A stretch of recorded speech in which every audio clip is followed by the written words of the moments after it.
করবেন জীবন্ত দাস বা জসীমউদ্দিন খুবই প্রাসঙ্গিক আমাদের জনজীবনের গ্রাম বাংলার চিত্রায়নের সঙ্গে।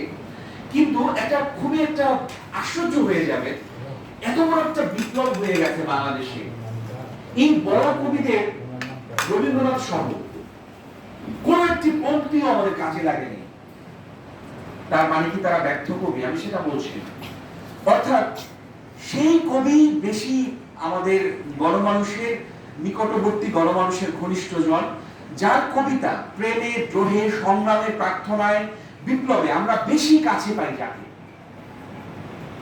আমি তো বেশি পেয়েছি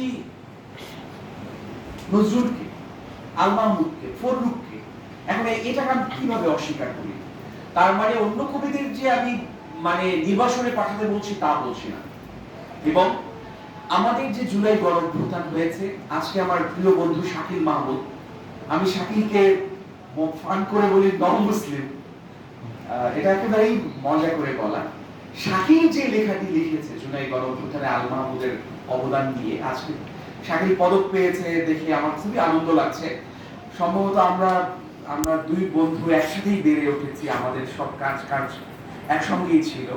আমরা প্রথম বোধহয় বিগত 20-25 বছর ধরে এর মধ্যে মানে প্রথম একসঙ্গে কোনো সম্মাননায় ভূষিত হলাম।